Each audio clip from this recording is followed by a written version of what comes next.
everybody! Hey. How you doing? Welcome back to Dragonborn Industries, painting up the monster manual. We're here today with, as always, my friend, that side, Warrior Prince 3D, Richard. That's you! That's you! Do you want to tell everybody who you are? Who am I? I am Richard from Warrior Prince 3D. I am your one-stop shop for all your 3D printing needs. I am available for anything from little tabletop models, wee little ones, to big statues like this one, to even bigger statues, because, you know, they're awesome. Terrain pieces, cosplay pieces, anything I can fit on the printer, anything you fancy, yeah, give me a shout, I can do it. And that is exactly it, because I think even one of our players messaged you this week to be like, Yeah. I think Alex was it. Yeah, he messaged me, was like, am I alright to just message him? I was like, yeah, just message him. Yeah, just message me, I found it all last night. But I can be found on Instagram, Facebook, over here with my good friend Ian from the Dragonborn Industries, Band of Badgers, and pretty much anywhere there's 3D printing going, I try and be there, you know. I like it. And that's very, very true. And as Rich said, I'm Ian, I'm the Dragonborn Bard, and I run Dragonborn Industries, which is a little UK streaming channel down here in Cornwall in the UK. But we've got people like Richard, we've got the Band of Badgers guys who do our online stuff with us, and then we've got our live games like Starfinder as well, and there's hopefully going to be some 5e stuff, and maybe some Pathfinder stuff, and who knows, with the new Daggerheart announcement from Critical Role for their new TTRPG, maybe we'll look at playtesting that. I don't know, but hey chat, how you doing? I see you there. I see Dibs, I see the Mist Lounge, I see Jim Worth Painting. I hope you're all doing well. How's your week been? Have you been busy? Have you been painting? And speaking, I'm the Geeky Phoenix. I've been in back-to-back meetings all day, so he's going to be lurking. No problems, Geeky. Yeah, today's going to be doing the Demilich, and this is a mini that Richard has sent out to me because there isn't a WizKids one. It's nice and small. I'm really shocked by that, actually. I think because it's probably just a little skull, they were like, yeah, fuck it off. But like, but of all the things they do and they just throw out there, you think that'd be a really easy one to throw out? You would think, because it is what it is. Let's see if I can bring up a picture of the Demilich that you sent me. There we go. This here is absolutely incredible. I really, really like this. And before we get into like the CRs or anything like that, although this is a small creature, they are insanely hard. It's like a CR18, but the fact that they've just got the skull and the way they've got it floating up there using this like smoke and magic, me and Richard spent like the entire morning, the past 5 minutes going, fuck, how do we paint this? Like, are we going through like contrasts? Are we going through speed paint? So it's going to be a case of... What are we going to do? Yeah, but this one's from Printed Obsession. Yes. Available through Richard. Another lovely little STL provider that are brilliant with certain little, I say niche D&D monsters and bits and pieces. I've had a few of them before. Yeah. Yeah, it's really cool. So I'm really looking forward to painting this one up and also doing the combat against it because it is, like I said, it's ridiculous. It's like a CR18. Before I jump into that, though, I also want to point out that Richard sent me out a miniature the other day, and... Ooh, actually, I bet it, yeah. That is absolutely incredible. One, the fucking size of it is ridiculous. I am terrified about painting this because that scythe just screams to me that I want to do like pink OSLs and purples and stuff like that. The wings, I want to try and get that like white brilliance under there that you see 40k players with. I've forgotten the name of the Primarch now. The prince that gets turned. Magnus, the red. Yeah. Who was this by, Richard? Because you said this was a Kickstarter, didn't you? So this is, it's effectively like a Kickstarter. This is from Parasite Collectibles. I was trying to find the whole cult, because it's called Cult of the Descended. So good. And I've just backed the next one they've done, and they are phenomenal. Yeah. I'm hoping might be able to get a picture of the whole lot. Either way, it's incredible. Hey Fluff, how you doing? Welcome to chat. Yeah, so thank you, Richard, for sending me that out. I've given it a bit more of a zenithal, and I've got it sat there in front of me to try and inspire me to not be shit scared of painting it. Because every time I pick it up, I find another detail, and it's just ridiculously cool and just well printed. But I guess we need to talk about the Demilich because this is a big creature. those of you who maybe play D&D or have read the books, that like the Salvatore books or anything like that, a Lich Lord is essentially, or if you've seen the movie actually, a Lich Lord is essentially like a classic bad guy, where a wizard has turned to undeath, they store their soul in a phylactery and they have to feed its souls to stay undead and conscious for their entire existence. And it's a common high-end spellcaster. However, what happens to a Lich Lord when they stop feeding souls into their phylactery? Which you think, why would they do that? Because as they age in their undeath, sometimes they can become forgetful, or the passage of time can change and be more fluid for them as they view it from a different point of view. And if they forget to put a phylactery and a soul into their phylactery, their lich body crumbles to dust, leaving only the skull. When the skull, it's essentially got a proximity alert around it for a certain radius. When that's triggered, the skull comes to life, but it doesn't have the same memories or the same sentience as the Lich Lord. However, it has this wild power that is more than the Lich Lord had, which is insane. So let's begin by talking about things like the stat blocks, the big three, so hit points, damage dealing, and its armor classes. And we'll talk about why this thing is so bad. So, I mean, have you ever faced one before, Richard? I've never faced a Demilich. Okay, and you're rolling a level 15 character this week, yeah? Yeah, I've tailored something a bit special for this. That's absolutely fine. Just let me know class and race, please. ASMR Paladin. Oh, perfect. That's really good. So, the armor class is 20. Natural armor, which is, for anything arcane, pretty high. Even at CR18, that's still up there. Hit points, this is where it's low. 80 hit points as written, or 32d4. So that could be doubled almost, but because it's a spellcaster, or it comes from a spellcaster, the hit points are low, which is actually pretty good for anybody facing against them. Then their damage dealing. This is where it gets interesting, because they have not only no spells, no normal standard attacks, they just have abilities, which is dangerous. So avoidance, they can take, it's essentially evasion for a rogue. When taking half damage, they take 0 damage. They have legendary resistances, so if it fails a saving throw 3 times a day, it can go, no, fuck it, I passed that. Turn immunity, immune to being turned, so clerics turn undead. Howl. This is insane. This is a recharge ability as well. So it recharges on a d6 every turn on a 5 or a 6. So it's like an ancient dragon's breath. The Demilich emits a blood-curdling howl. Each creature within 30 feet of the Demilich that can hear the howl must succeed on a DC 15 Constitution saving throw or drop to 0 hit points. If it succeeds, it's only frightened until its next turn. So either way, something's happening off that ability. Followed by Life Drain. The Demilich targets up to 3 creatures that it can see within 10 feet of it. Each target must succeed a DC 19 Constitution saving throw or take 6d6 necrotic damage, and the Demilich regains hit points equal to that which is lost. So, just off the abilities, it ain't good.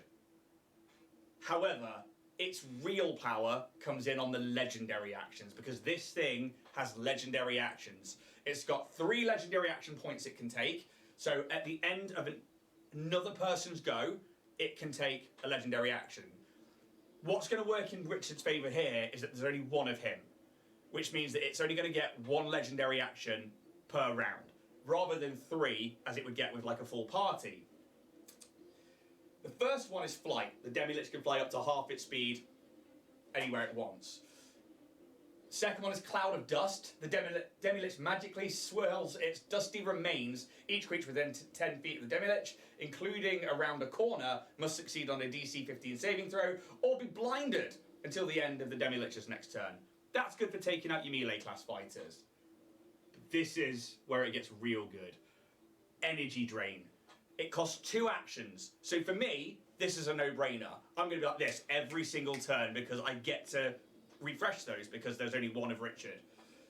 Each creature within 30 feet of the Demilich must succeed a DC 15 con saving throw. On a failed save, the creature's hit point maximum is magically reduced by 10 or 3d6. If a creature's hit point maximum is reduced to 0, by this effect, it dies. This can only be removed with the Greater Restoration spell or a wish. So, again, if I can get Richard down with this legendary action that's not a spell, so it can't be countered, I'm laughing. I'm hoping, though, that since Richard has a paladin, his hit points are like 190 billion. So, I was going to say, do you want to put your HP to max? Okay. I have done the same. I'm 210 HP. I'm going to get a calculator out. You're 128. It's 32 times 4 if it's D4s. You are correct. 128. Okay. I will change that in a second. And then the last of the abilities, Vile Curse. Another. This one's a 3-actioner. So again, I can choose to do this one instead. The Demilich targets one creature it can see within 30 feet of it. The target must succeed on a DC 15 Wiz saving throw or be magically cursed. Until the curse ends, the target has disadvantage on attack rolls and saving throws. The target can repeat the saving throw at the end of each of its turns, ending a curse on a success. This is going to be interesting, because paladins are designed to defeat the undead. But this thing is... I've tailored this guy, and I've been a bit cheeky, and I've got 3 magic items. You go for that, because, yeah, this many abilities, as well as having, like, resistances, and also immunities, and damage immunities, and things like True Sight. It's fucking insane. Not only that, this thing has a lair, which bumps its CR up to 20. So they now also get lair actions. The lair actions, which we are going to be using today, because I really want to throw this full force at Richard, are insane. So, they have lair actions and lair traits. The lair actions, the tomb trembles violently for a moment. Each creature on the floor of the tomb must succeed DC 19 Dex saving throw or be knocked prone. That's not bad. That takes away some movement. The Demilich targets one creature it can see within 60 feet of it, and an anti-magic field fills the space of the target, moving with it until initiative count 20 on the next round. Somebody gets anti-magics every round, which is insane. Or the Demilich targets any number of creatures it can see within 30 feet of it. No target can regain hit points until initiative count 20 on the next round. That's a good way to kill something. Followed by lair traits. This thing's got tons of things. So the traits of a lair. The first time a non-evil creature enters the tomb area, the creature takes 3d10 necrotic damage. Which is ridiculous. Just like stepping near it, you're like, yep, cool, done. But it's only a one-time effect. Monsters in the tomb have advantage on saving throws against being challenged, frightened, against features that turn undead. So any undead in there get advantage on saving throws, like they're bolstered by this. And the tomb is warded against magical travel. Creatures the Demilich hasn't authorised, such as these creatures can't teleport into or out of the tomb area, or use plane or travel to enter or leave it. Effects that allow teleportation or plane or travel to work within the tomb, as long as they aren't used to leave or enter the tomb's area. That is huge amounts of stuff. Not only does a GM or a DM not have to think about what attack they're going to do, they can use this creature situationally, which is, for me, I enjoy this. This is like my bread and butter, because when you've got a full party, you're like, okay, who's now doing damage? Wicked. That lair action, this ability, followed by this legendary action. Let's take them out of the equation for the next turn and make them feel fucking scared. Which then does open up for the other members of the melee, the magic users, the sorcerers, to then come in and do different things. But you were essentially giving a player a turn off and going, no, you're done for this turn. There's nothing you can do, which is, I love it. So, yeah. What's your character's name, Richard? Trevor. Trevor! Okay. I think that's your third Trevor.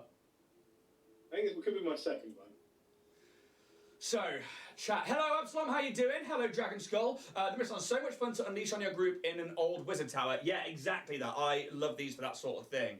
I have them in campaigns, but I haven't actually had one face a party yet. So this will be my first time using one. But just like the Beholder, they act in a set way, and I really enjoy it. Have you got a way that you're going to paint this up today, Richard? I think so. Yeah, me too. Me too. And I'm going to be attacking it with a lot of pink and a lot of skeletal horde, and I'm hoping that the stuff's going to dry quick Green enough. and blues, I think. Nice. So I need my skeletal horde. Right. That's not the right one. Where are you? Oh, Richard, I've already lost it. Right. We'll go Gulliman Flash. So, afternoon's easy. We have just been talking about the crazy stat block of a Demilich. But we are going to jump into a 1 hour paint job. Let's set a timer. I'm going to change my name to Theodore. Theodore? Theodore? Alvin! I'm glad you got that. Theodore's the best one. Hell yeah. Right. So I have a timer ready to go. Theodore, ASMR Paladin. I guess you and the other lower angels of your order have been tasked to find a crazed undead. You have trawled your way through many different tunnels and catacombs within this underground layer, and you can feel that undeath here. You enter a chamber where there are pillars all around the room that have crumbled. There is a throne far away from you, and it's almost like the walls of this chamber just become the endless void of the astral sea. The platform that you now stand on is probably 60 foot by 60 foot, roughly circular, and the pillars, 8 of them, are all around with this throne at the other side. As you enter and this room changes into this platform, you see a pile of bones begin to stand up opposite you. But as they do, they crumble away, but the skull remains and also carries on as if it was standing up.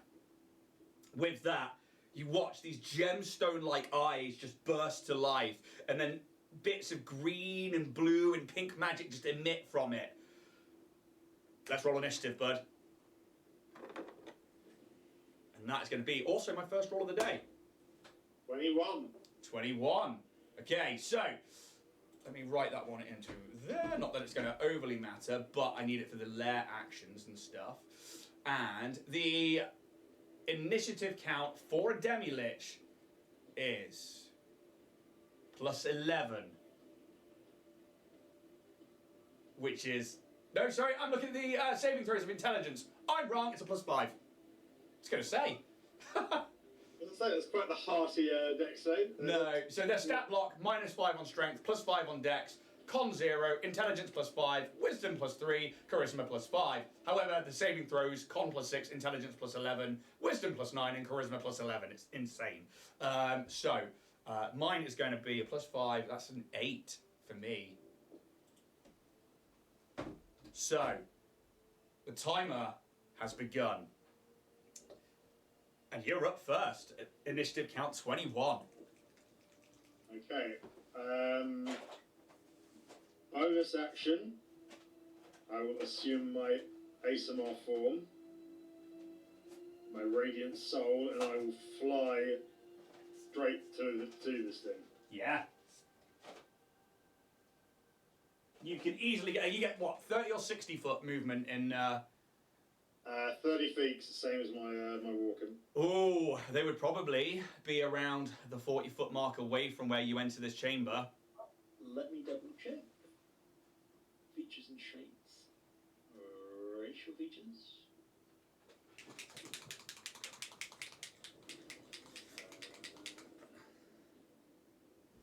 I'm going to take some Siren Scale Green from Green Stuff World. And that's what I'm going to use for the eyes to begin with. And then I'm going to put a colour shifter over it. Yes, I am. It's 30 feet. 30 feet, yeah, so you're still 10 foot away. No worries at all. I am then going to use... I'm going to cast a 4th level spell. Woohoo! Cast Death Ward on myself. Okay. It's not a bad shout. At the end of your turn, several things are going to happen. Is it at the end of your go, by the way? That's me done. The end of your go, several things are going to happen. First things first, we are going to have a lair action go off. The lair action in question is going to be...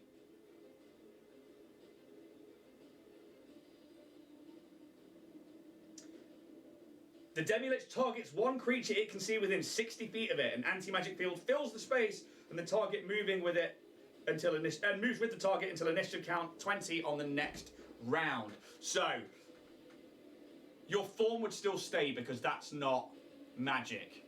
However, you cast a spell, and the head doesn't say anything, but you hear the sucking of like the atmosphere around, and then you just feel your death ward drop. Does it stop it, or does it mean you can't cast from then on? I had this issue with anti-magic bits and pieces at one time. Anti-magic kills all magic within that space, I believe. What's the description of it? I will go and check out the spell, Anti-Magic Field. Only because, just for my own verification. That's absolutely fine.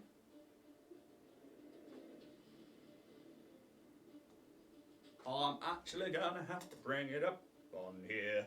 So, Anti-Magic Field. This is where having the player handbook next to me would be great.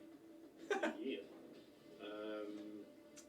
So, according to Wizard of the Coast, a 10-foot... oh, fuck you, don't click back. A 10-foot radius invisible sphere of anti-magic surrounds you. This area is divorced from the magical energy that suffuses the multiverse. Within the sphere, spells can't be cast, summon creatures disappear, and even magical items become mundane until the spell ends. The sphere moves with you, centered on you. Spells and other magical effects, except those created by an artifact or a deity, are suppressed in the sphere and can't protrude into it. A slot expended to cast a suppressed spell is consumed. While an effect is suppressed, it doesn't function, but the time it spends suppressed counts against its duration.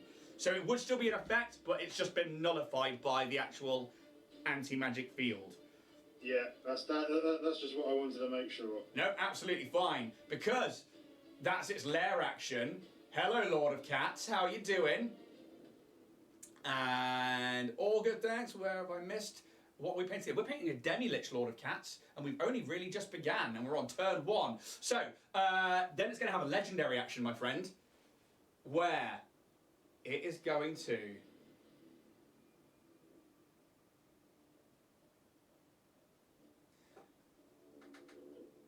The eyes, these gemstones, seem to burn with like black flames for a second. I need you to make me a wisdom saving throw, please, which you should be pretty good at. Plus 15. 29. You pass. Nothing happens, but you feel somebody trying to curse you, but there's a reason you and your kin were sent here. With its legendary action all done, start of this round,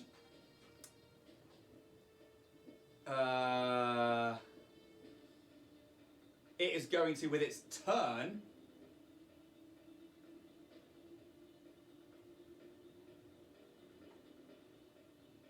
you just hear this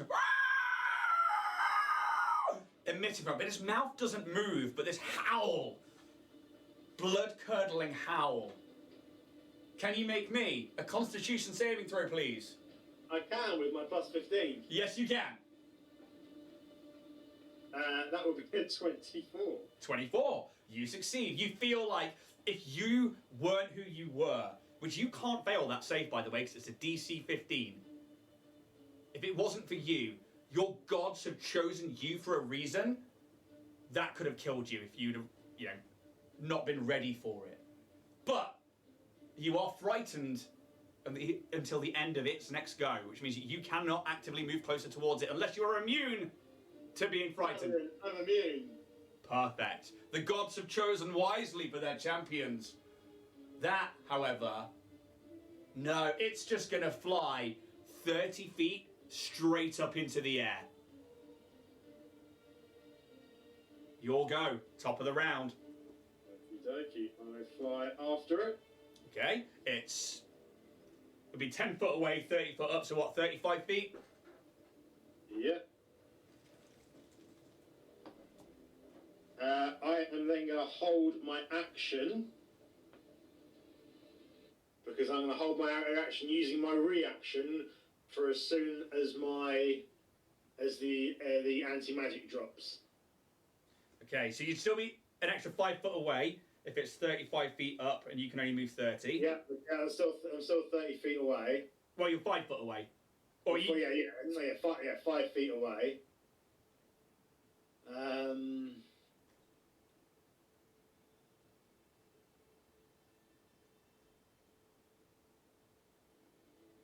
I am going to hold my action to cast a spell. Okay, absolutely fine. Is that the end of your go? Yeah. Okay. So I'm taking Fire Slayer Flesh to go onto the Demilich's face. And then I'm going to go in with the bright colours up and down that. Smoky Magic. How are you getting on with yours, Richard? Yeah, I've just given a Nighthorn Gloom undercoat to the skull and put some around the base of this magic, and then used Tesseract Glow to give my necromantic shroud a bit of a interesting look. Let's have a look. Oh, I like that. I like that a lot. That's very cool. I like that we went different ways on this. Like, I went straight to the eyes with the solid metallic colours, and then I'm working my way back to the big bits. But you hold your action. At initiative count 20, the anti-magic field would drop first. And then I blink behind the Demilich as I cast Misty Step. Or actually, to hold an action for spells, you would have to begin casting the spell. It's a reaction, and because it's a bonus action spell, it's an instant cast. Oh, there you go. That's perfect. So, Misty Step to directly behind it? Yeah. Perfect. So,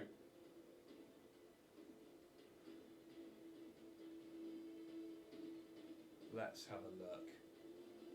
Initiative count 20. Let's do the lair action first, I think. We are going to... The Demilich can target any number of creatures it can see within 30 feet of it. No target can regain hit points until initiative count 20 on the next round. You are still classed as being seen by it, unfortunately. Yeah. Since its sensors is true sight. You cannot regain hit points until initiative count 20 on the next round. Okay. Oh, actually, and at the end of your go, there would have been a legendary action, so we'll do that now as well. We're going to do...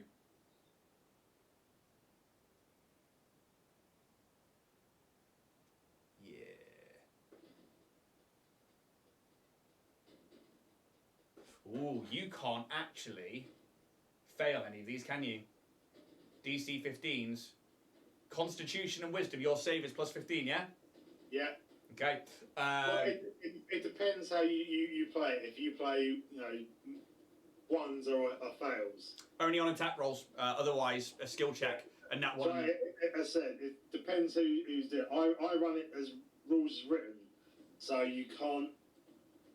ones and stuff don't affect skill checks and stuff anymore. Okay, so Legendary action, it would try and do an energy drain, but you can automatically pass that. I'm not even going to have you roll. Then, for its turn, it will do... I'm going to see if its Howl will recharge. No, it does not. So it's going to have to do Life Drain. I need a Constitution saving throw, please. If the DC is 16, I'll pass it, but... Nope, the DC is now 19 for this particular ability. 33. You feel it trying to, like, suck the life force out of you. And you shrug it off, nothing happens. Is it not even half damage? No. The Demilich targets up to 3 creatures. DC 19 saving throw takes 66 necrotic damage, and the Demilich regains hit points equal to the total damage. So, no, not even half damage. It will then... It goes to, like, fly forwards and away from you. You can have an attack of opportunity, if you so wish. Right, I do. Yeah, absolutely. Right, I draw forth my Holy Avenger. You got the Holy Avenger. Right, I got the Holy Avenger. Right, okay. 23 to hit. Absolutely, with an armor class of 20. Okay. I smite the fucker. Absolutely you do, because not a spell slot. Well, it is a spell slot, but it's not a... It's not, and the anti-magic isn't up now because he used another action. Exactly, so it is on a hit, you can then pump a spell slot into this attack, which is the whole point of Paladins. Right, okay, so I'm just going to rattle this off. So Holy Avenger, I've got 2d10 damage. Yeah. That's just the Holy Avenger. I'm going to pump in a level 4 smite. Absolutely you are. Which, let me just double so I can read the bits and pieces. Minus on how many bloody d8s I've got to do. Class features, proficiency, divine sense, sleight of hands, final star, divine smite. You can spend one source of 2d8 extra radiant damage to target, plus 1d8 for each spell level higher than first. And plus 1d8 against undead or fiends. Maximum 6d8. So, yeah. 2d8 for the level 1, 3d8 for level 2, 4d8 for level 3, 5d8 for level 4, and the extra d8 for the undead. So that's 6d8 plus 2d10 plus another d8 for the weapon damage. Exactly. So, these are undead killers.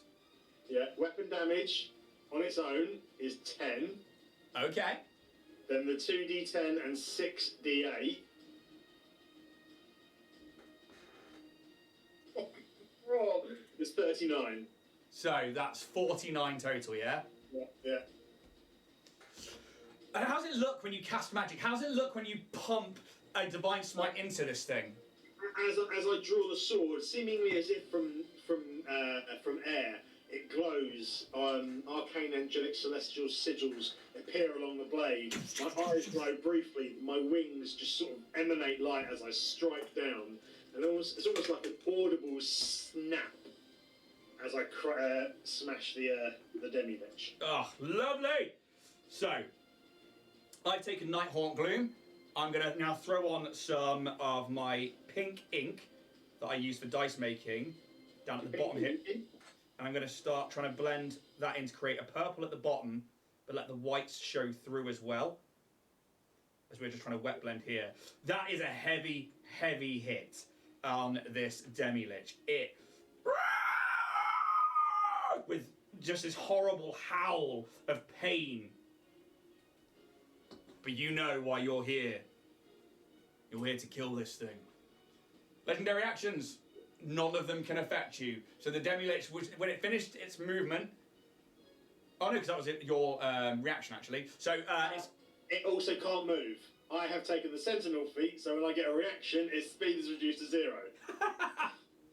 Wow! You're going to kill this thing! And so this is it. This is like exactly how you're supposed to take down a Demilich, is having a paladin. It's fucking awesome. So, it can't move, it can't do anything else. It's tried its life drain, it's tried to move. Top of the round, it is your go. Right, okay. I am going to.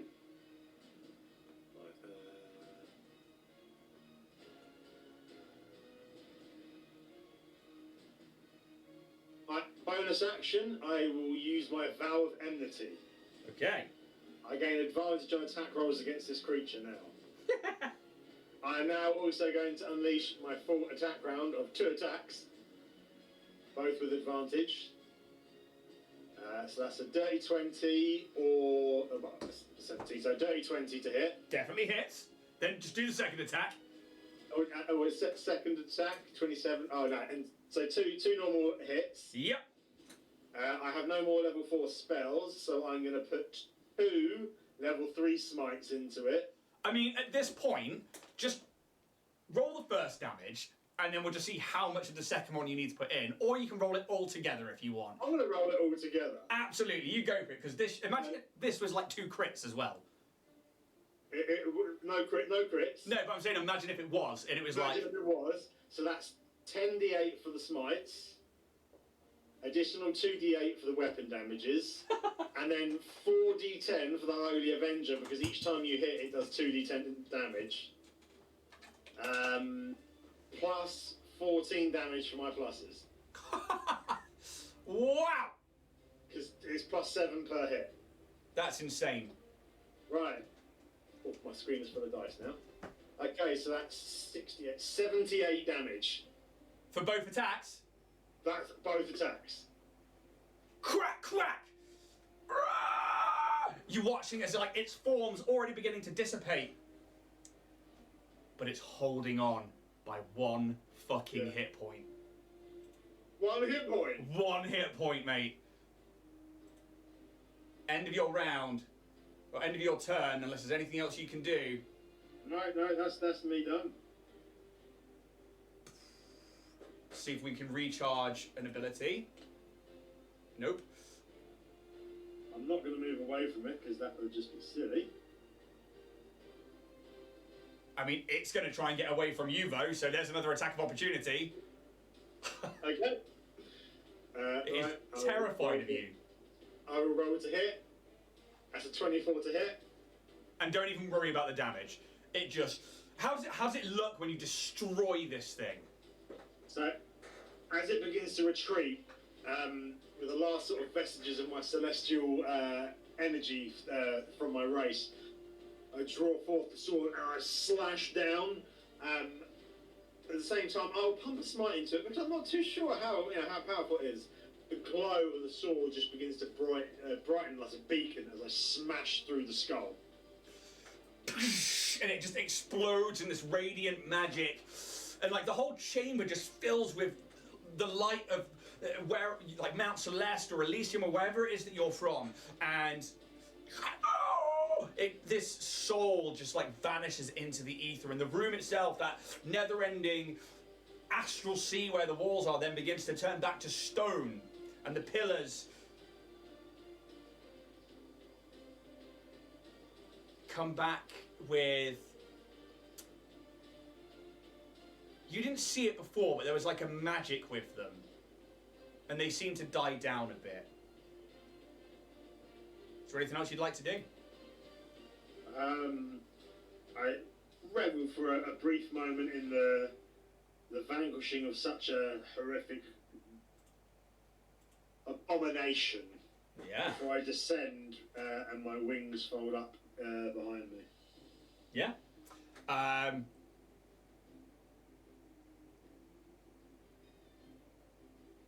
Now, here's the thing.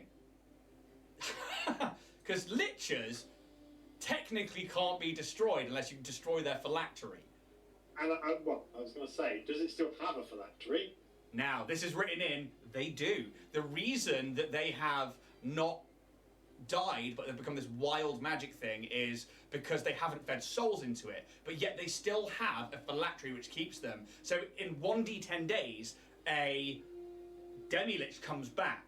However, should a soul be fed into that phylactery, wherever that may be, they then come back to being a Lich Lord and regain their sentience. I'll search the area for such a thing, and I'll also put out my divine sense to see if that will assist me. Yeah, and I think with that, we'll probably call it there, because that's essentially everything there is to a Demilich. And it's one of those things where you can have a party destroy something like a lich, a mummy, anything that can come back from being destroyed if they don't kill things like their phylacteries, their Chiopic jars, because I really enjoy that side of a monster when parties like, done and dusted, back to the village to claim the prize. And then 10 days later, it's like, yeah, you lied to us. It's not dead.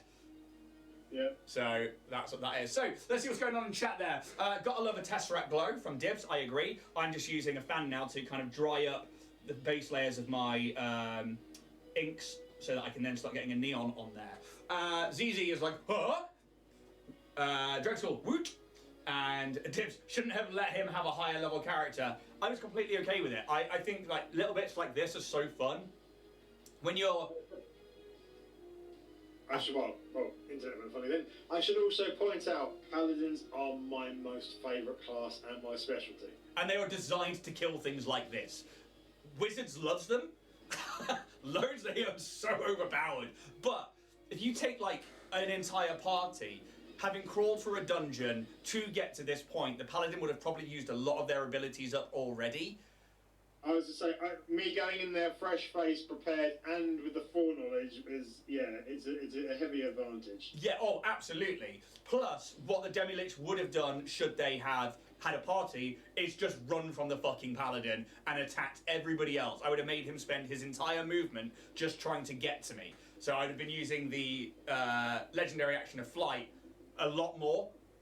And again, I specifically took an ASMR because they can fly. Exactly. Not all Paladins can fly. Yeah, exactly. So, and it was well designed by Richard to kill this thing, and I'm all for that, because why not? It's nice that you get to destroy something of a high level rather than me just going, and you're dead, and you're dead, and you're dead. So I'm all for it, because that's really what D&D is Fun. Yeah, about having the fun. How's your paint job going? So it's looking a bit mucky at the moment while it dries, but don't know if it's going to get me a tray. Let's see if I can actually work out this magic.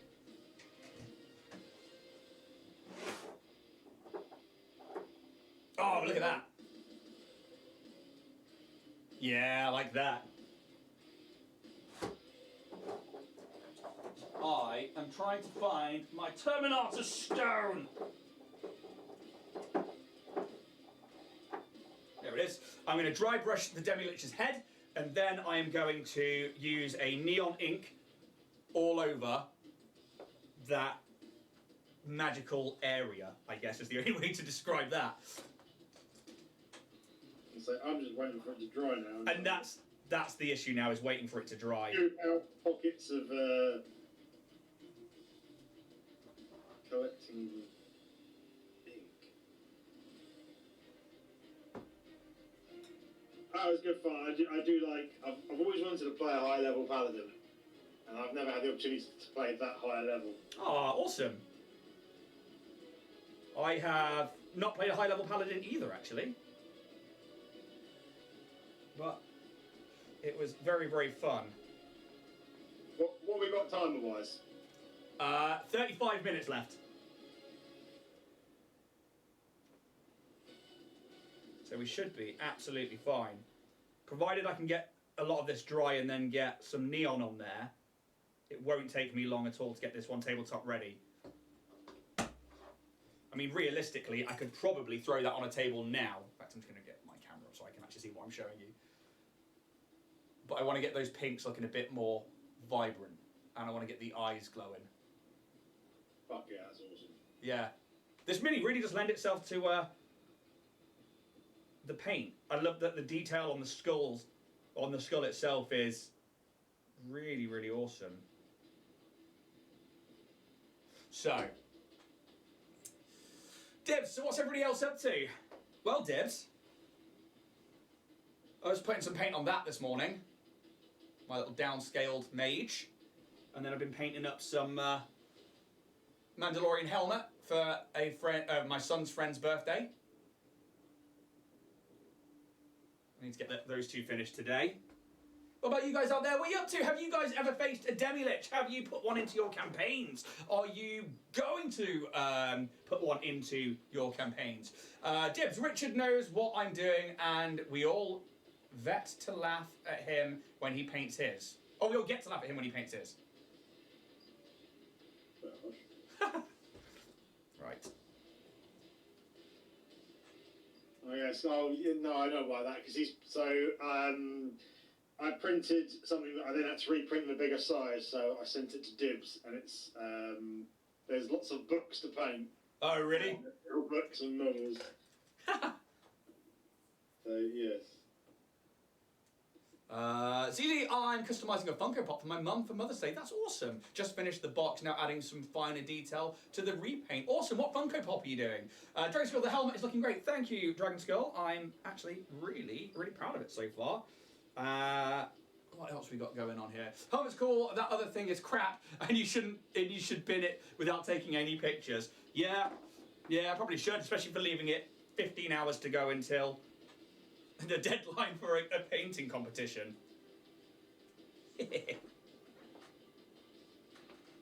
So I am now using an alcohol ink. This is a neon pink. And I'm just going to basically slap this all over everywhere that smoke is and hope that it acts as I know it normally acts and evaporates very fast.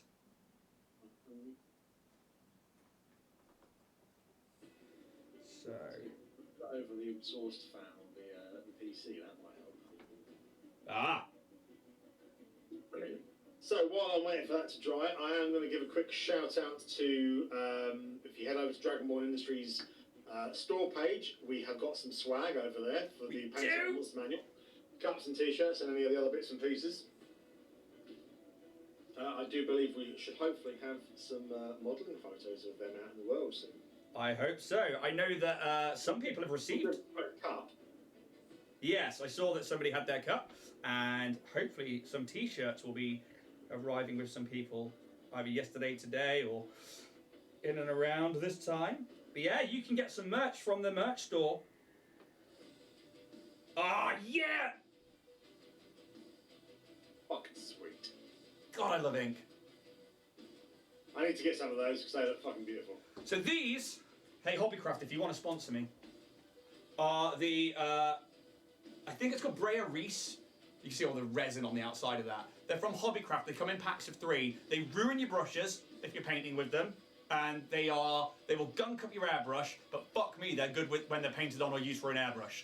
I use these inks as well as the Pinata alcohol inks in both resin work, and anytime I've done something see-through like a gelatinous cube, I airbrush it on and then I gloss varnish it afterwards with a spray.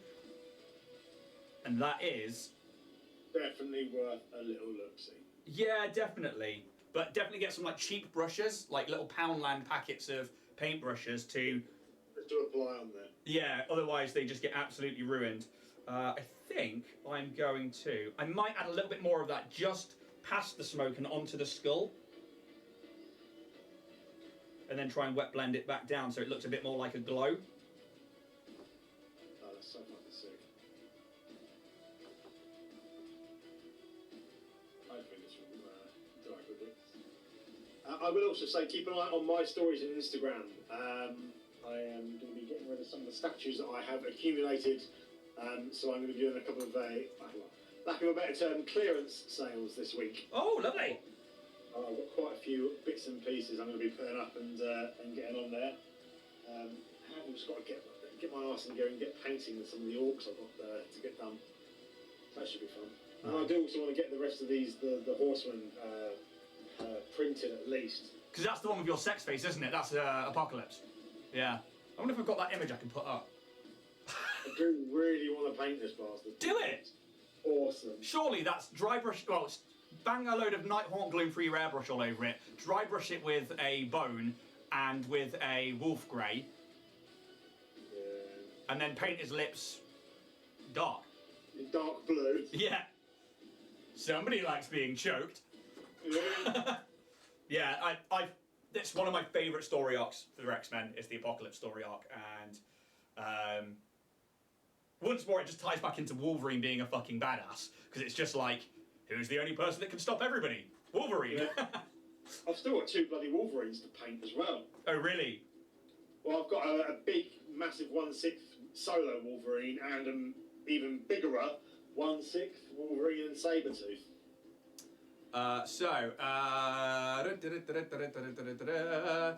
Deb says, speaking of neons, without going into inks, what are hood neon paints?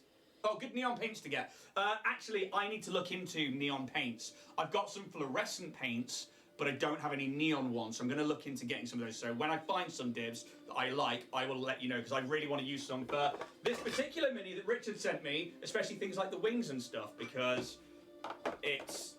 I really want it to like be this vibrant pink like that bit there. Then we've got Zizi. It's Agatha Harkness from WandaVision. That's awesome. That I've repainted to look like my mum. Ah, when she's done, I'll be working on Carol Danvers on a motorcycle using epoxy resin to sculpt some dreadlocks and repainting it to look like my dad on his Harley for Father's Day. That's awesome. Use a mask if you're using epoxy resin. Just going to put that out there. Stuff's not. Yeah, it's not good for you. Drexel, what do you use for the cleanup of those inks? So, for the brush, I'm quite literally just using water. The actual ink itself, you can see in that bit of the palette, it's already evaporated. It's gone.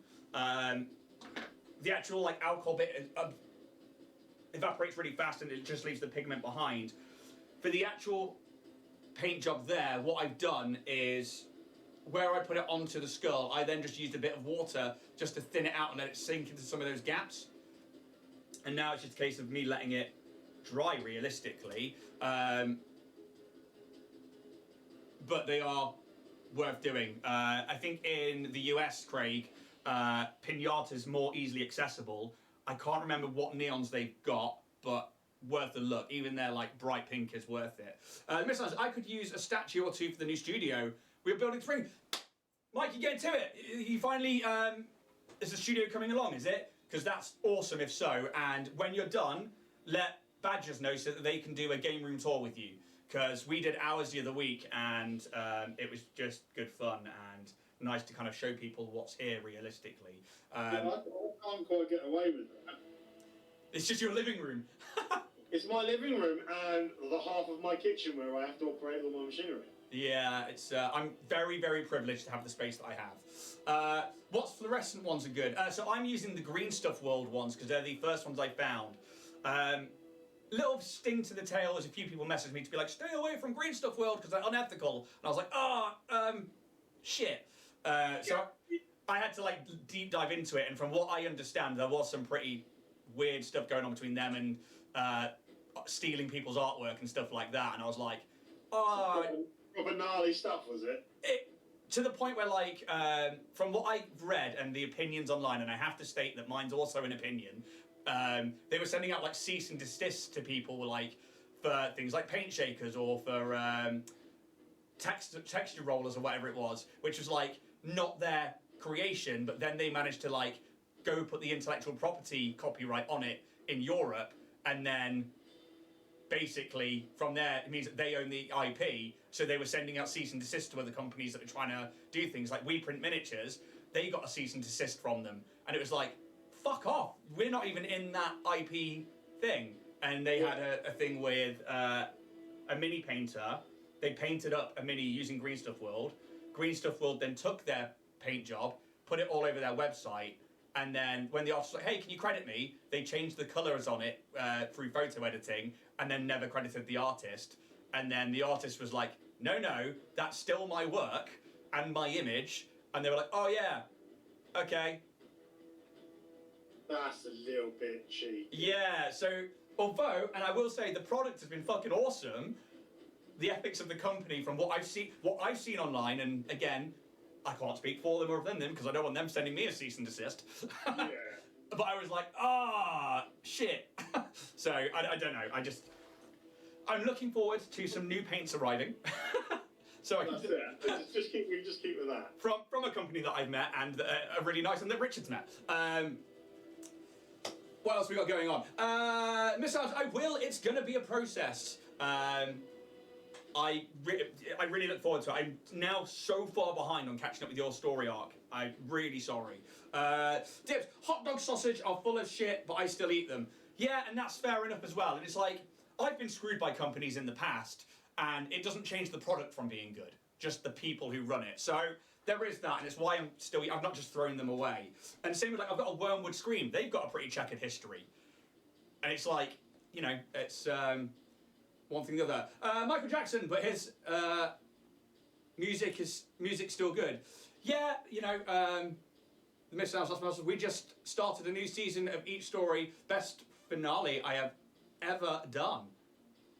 I might go watch the finale and skip ahead to that, because I know that you've got some Warrior Prince stuff in there, haven't you? I was going to say, did that get... Pretty sure it did. So I'm still waiting for the actual paint that was underneath the alcohol ink to dry. But I mean, realistically, I'm tabletop ready. I said, realistically, right now, I'm tabletop ready. But, speaking of Green Stuff World, I'm going to get a colour shifter. I'm going to get Mystic Gold. And I'm going to put that over the gems on the eyes, so we get that lovely yellowish green look that the Monster Manual one has. Drop my brush in the bloody eye socket. No! Div says, Richard's an arsehole, but Warrior Prince 3D is still the best company for 3D prints. I actually agree with the second comment. That... So you can say, I don't mind. Yeah, but I'm also an asshole. So, you know, it is what it is. I've never said I'm not. But no, to anybody watching who hasn't seen how much I will suck off Warrior Prince 3D's dick, it's fucking awesome. It's a pleasure to sit here and paint stuff from Richard as part of a show which we've put together, and the fact that we work together for things like going, okay, I need this for Starfinder and stuff is an absolute pleasure. But even when I've gone to buy things like BD1, which is sat over there terrifying me as well, it's just been amazing service. And that's what you're paying for with Warrior Prince 3D, is a service, and it's why he's here on the show.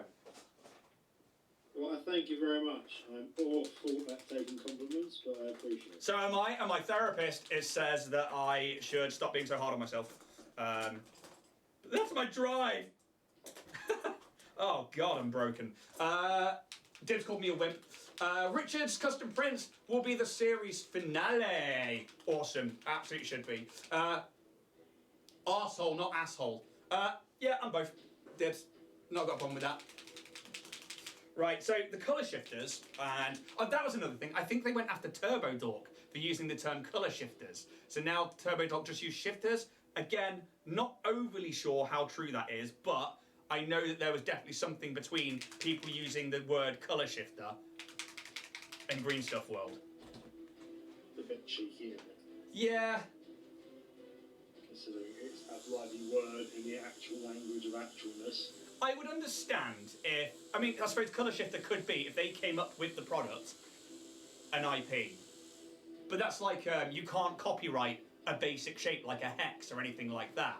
And like something I looked into, because obviously when we trademarked the Dragonborn Industries logo, they were like, yeah, you can't do the hex, but the Dragonborn bit you can. I was like, yeah, that's absolutely fine. And it counts because it's inside of the hex, but yeah, basic shapes and stuff like that you can't copyright. So it'd be interesting with wordplay. I've been watching you on Dragonlance Pasty, love Fizzwiz, think I'm on session 4 now, watch more soon, Nerd Howlers TV has died. Oh no! Thank you so much. Dragonlance has been one of my favourite campaigns to play to date. I've really, really enjoyed playing Fizzwiz, he has been on some fucking journey. Yeah, I think compared to where we started to where we are now, it's been a ride, and it's been one of my favourite tellings of a story of a character that Dave just let me go wild on, and then has just like, yeah, let me go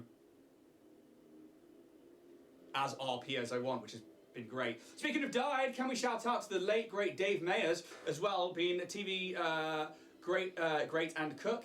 He was also a phenomenal fantasy artist. Yeah, so that's one of the hairy bikers, isn't it? Yeah, he passed us today, or passed. Really? Yeah. Oh. A bit sad. That's very sad.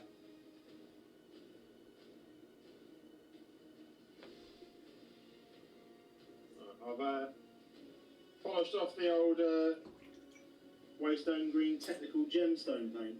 How do you find that paint? Because I go to use it and it's always thicker than I think it's going to be. I got it for its thickness, and I love it.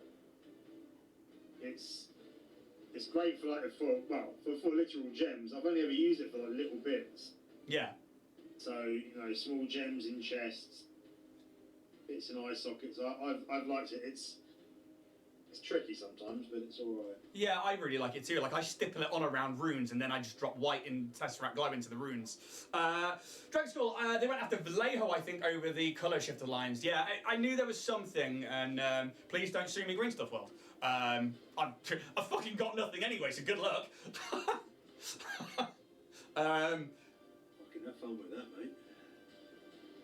Yeah. Cool, that's up to date with chat. Yeah, so I've used gold over the green metallic, and I wonder if I can get real close. What have we got time-wise? It's about 18 minutes, man. There you go. I don't know if that colour shifter will show. That's wicked. So I reckon I can get some highlighting done on the face. Holy shit, this is probably the most detailed I've got to on a mini on this show. So, what have we got next? So next is the Balgora. And I need to chat to you about that print, by the way. The print's awesome, but is it supposed to have wings? Oh, look, so I've not sent you the Balgora, that's the Balor. That's the one, it's the Balor, sorry, that we've got next. And is it supposed to have wings? Did I not send the wings? No, I don't think so. There certainly wasn't anything in the box, and I did have another look around. Bit. Okay, I'll get you some wings then. Thanks! But yeah, are you running the Fiends? I can't remember if that's a conversation we had before. No, not as far as I know. Okay, cool. No worries. I'm happy for you to do it or not do it. Not a problem. Yes, the Balor next. The mini is insane. I put it together and I've got it over on the shelf over there, minus the wings. And I'm really, really looking forward to it. So people are aware, this is it. Ah, it's so good! If it focuses. Go on. But it's so pretty. Yeah, it really, really is. I'll get those wings sent out to you, mate. Sorry about that. No, you're fine. I had because I printed extra wings because I had problems printing them because of they were a tricky one. But Well, I mean, I'm not gonna lie, Richard. You have no need to apologise. You sent me shit like this out, and I'm like, fuck. I have to paint that now. Like, I've literally put it on my GM screen in front of me so that I have to watch it and be like, how am I doing this? And like, I want to get like those like green screaming pauldrons, and I want to get pinks on the scythe. It's probably one of my favourite minis.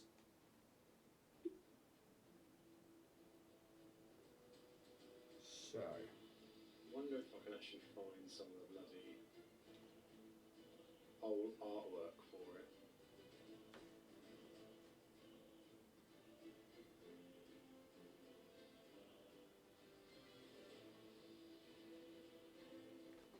So let's just send you some pictures.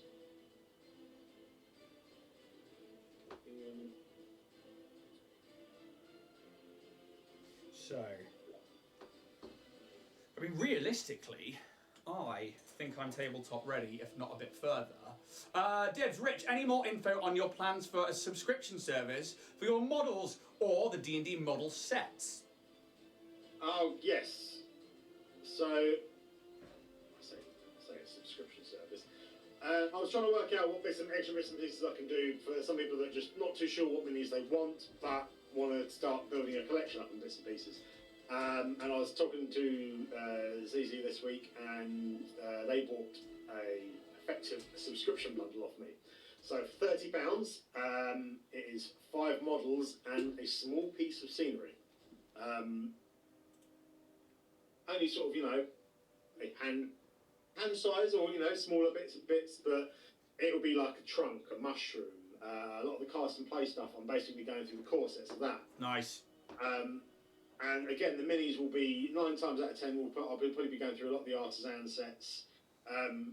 You can either choose to do a specific set or not.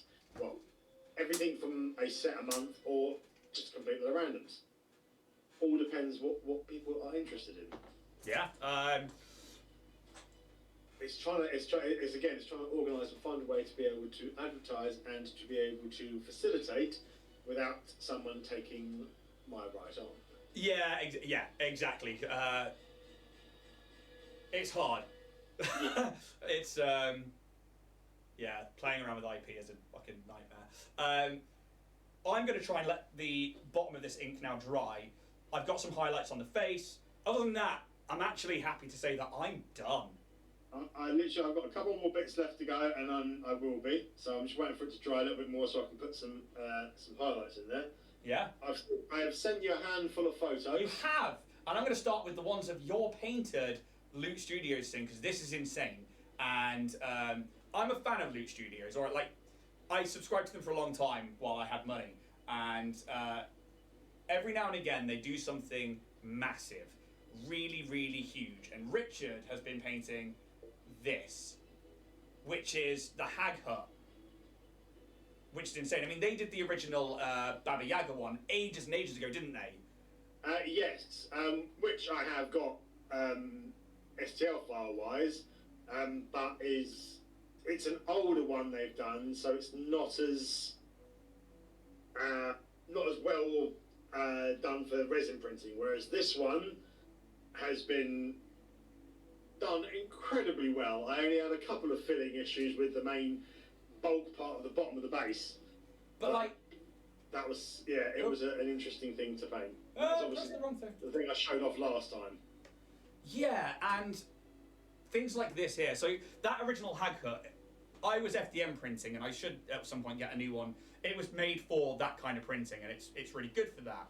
But this is so well put together, and Richard, you've done such an amazing job on that. And yeah, it's such a fun bit of terrain. But this is the Kickstarter, isn't it? So this is the Cult of the Ascended. This is the first of their Kickstarters. Which is nuts. That's so Plague right there. It's so Horsemen of the Apocalypse. Plague and Nurgle-ish. Yeah, but these are the 4 Horsemen of the Apocalypse, aren't they? Because that's Plague, that's got to be death, famine, and war, surely. You can very much do them like that, but it's basically I think they've tried to do it sort of angels and demons sort of thing. It's fucking cool though, because that there, the undead one that you sent me, I was like, it has to be the scythe and it has to be that open claw, but it just translates so well. It is beautiful, and there's a diorama one as well. Is that my side, or the images haven't come through well enough? They're not great. Let me try and... That was me just getting straight off of the site. But it's... Yeah. Very, very awesome. Let's try that way. There we go. Let's do that. So...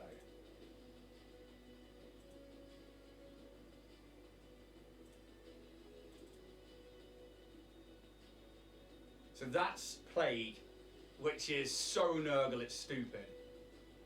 You got 10 minutes, by the way. Cool.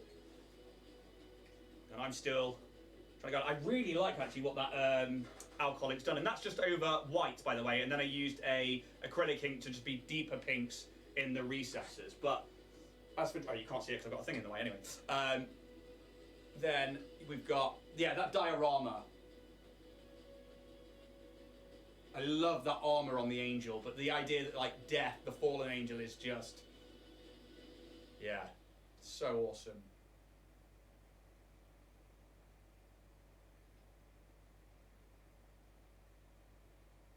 Imagine putting one of those down on your table.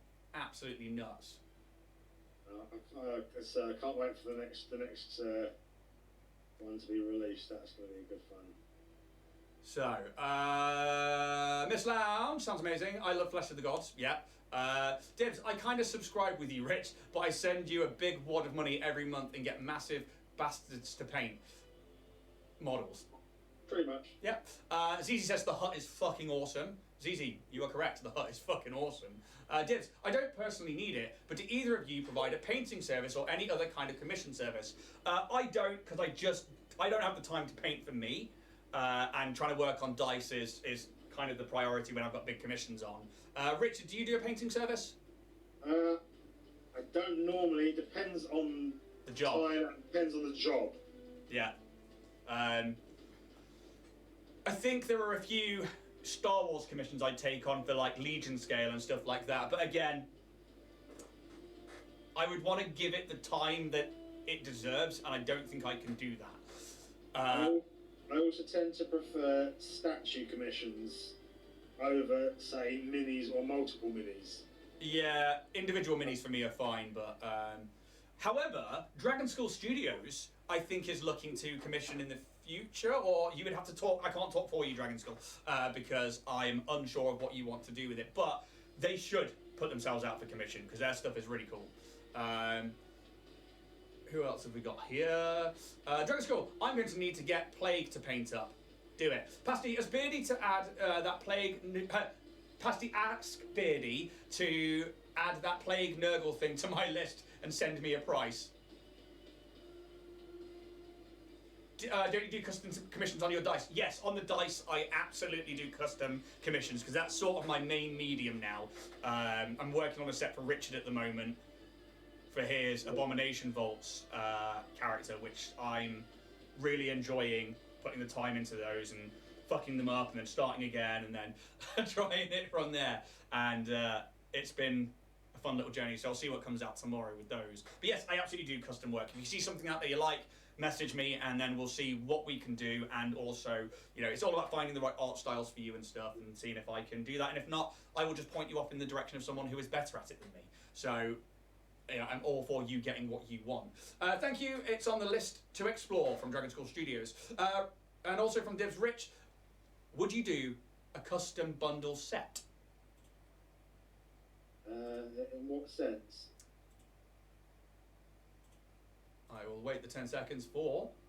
Yeah, for the joyful lag. 10 seconds isn't that bad. I think this has been one of my favourite things to paint.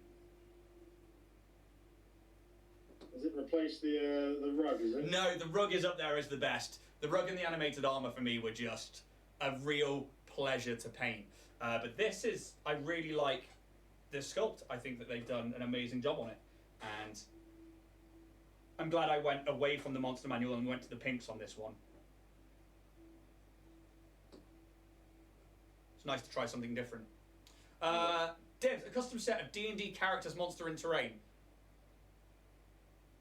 Yeah, when you say custom, obviously I wouldn't be able to design it as such myself, but if people wanted a ranger, fighter, you know, etc., stuff like that, I can spec out a list of those things for me and I can do what I can to accommodate. Yeah.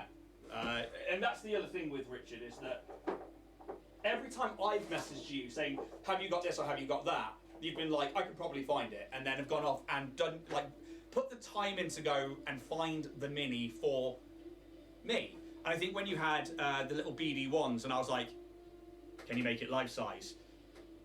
And you went and did the work, and were like, yeah, you know, this is it all sliced apart, this is how much it's going to cost. And that's the other thing that you're getting when you pay for a service from Richard, is that he's not just going to go, yeah, I can do it, and then give you a bullshit price. He literally went off, did the slicing first, did all of the pre-work, and then was like, yeah, it'll cost this much. And it's like, you don't normally get that from a lot of people, and I'm very much a fan of it. Dibs, when I did my Christmas village, you were able to source and print some incredible stuff for me. Yeah, that absolutely was an incredible build, Dibs. You've got just under 5 minutes, Richard.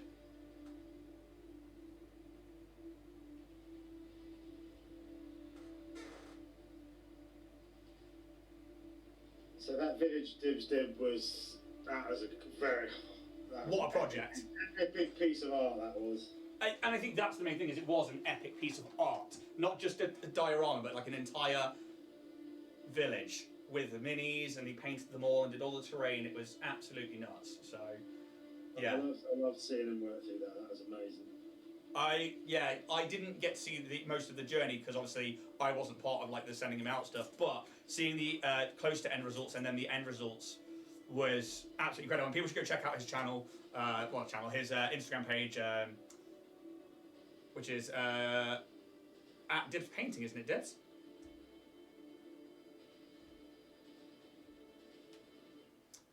Jim Worthing, if someone was after commission painting minis, I'm available. Not on step on anyone's.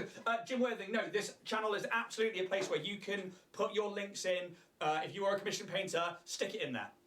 And annoyingly, when we were talking about painting, I had that mental click of, I should mention Jim, because you can also purchase Jim Worth painted models from the Etsy store at warriorprince3d at etsy.com. There it is. And in all fairness, I just had a massive mind fart as well. So it's at Dibs_paint. Jim, literally this channel, if you've got something to self-promote, you absolutely self-promote yourself. If it's, your commission pages, if it's just your artworks, if it's just your Instagram handle, your Twitch channels, YouTube channels, you can absolutely drop those in chat. It's not a problem. We are all about trying to grow the community here, and that's something we've done from, I think, the start of this show, to be honest. We've always tried to get people to take part in the community. That is what it is all about. So, you've got 2 minutes. How are you doing? I'm literally just adding some light highlights to the necrotic shroud. Is that it? That's it. That's what I'm doing. I'm not going to add any highlights to mine because the primer and the other inks have done the job for me, realistically. Unfortunately, I haven't got any fancy pants, ink. I've just had to use, bog standard stuff.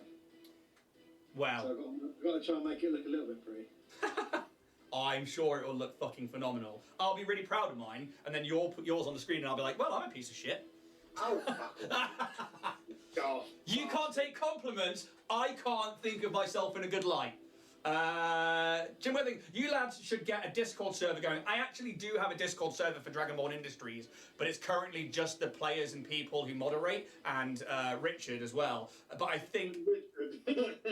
Well, because you technically are a moderator on the channel as well, actually. That's what I'm saying. It's just because I'm not an play, so it's, But what I need to do is start fucking around and opening it up to the public, because... obviously that would build a community up a lot more, but I also just don't want the notifications going ping, ping, ping, ping, ping over like 400 messages over a night. So I need to get those turned off and stop being lazy, really. But yeah, Jim Worthing, I should. Hobby hangouts, promotions, etc. Yeah. Dibs, I'm asking about custom jobs and commission work for everyone, not just these 2 planks. Also, add me on Insta and send me some stuff, and I will post it for you and try to help you out. Yeah, so Dibs is great for helping people grow. He shares stuff all the time, and it's really, really quite awesome. Same with a lot of the badgers, Richard himself. I try and do it where I can, although I have been a bit slack this year so far. What I've really enjoyed is interacting with you all on a human level, which has been really fun. I know that recently I spoke to Zizi, we had a good laugh about a few things, and same with Dibs and with Dragon Skull, but as I've met you guys through this channel and I've managed to actually speak to you where I can, it's been really fun to just get to know you guys. So for me, that's a big much love to you nerds. Dibs, I have naff all else to do all day. Disability, buddy. It's me trapped at home with mental health, I fully get it. You got 26 seconds, Richard.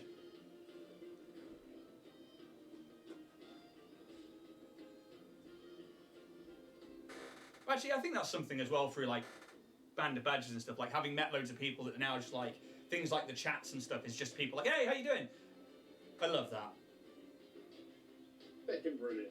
Yeah, I love this community, it's the best. You ready? I'm ready. Oh, my timer's going off, but it's... there we go. Hey. So.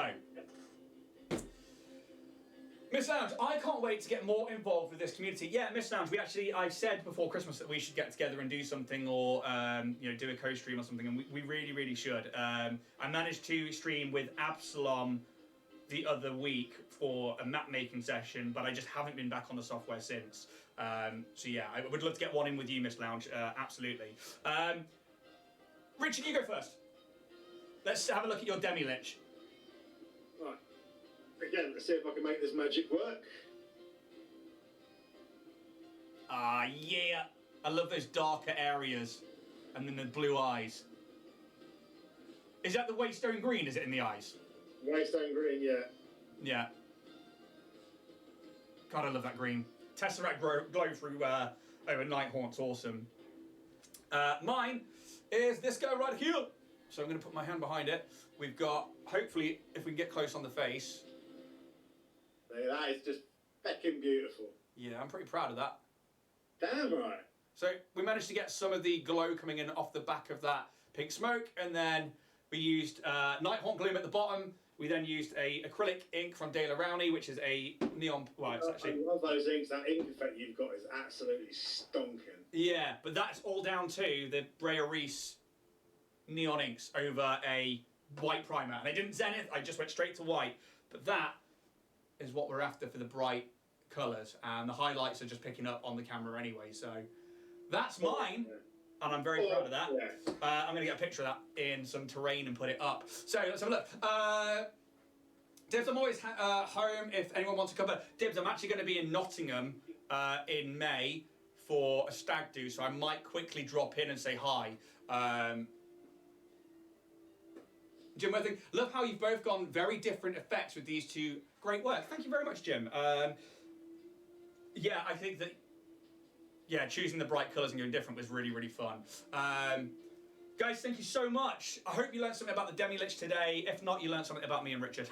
And please go check out Warrior Prince 3D. Check out the merch on the merch store, www.Dragonborn Industries. We got Dragonborn Industries merch. We got Painting Up the Monster Manual merch. We got Starfinder merch. And hopefully there'll be more designs coming out soon. And if you've got there, you will not regret it. Go to the store, get yourself some dice, and get yourself some t-shirts and some mugs, and you'll have a blast. Yeah. But until then, thank you so much. Have yourselves a great week. We'll be back next week with the Baylor. That's good. Do you know what? I'm going to take a little leaf out of your book from the other week. I'm going to base coat it red. Prime it red. Yeah, I'm doing the same thing. Guys, thank you so much. May those dice gods be ever in your favour. Take it easy now.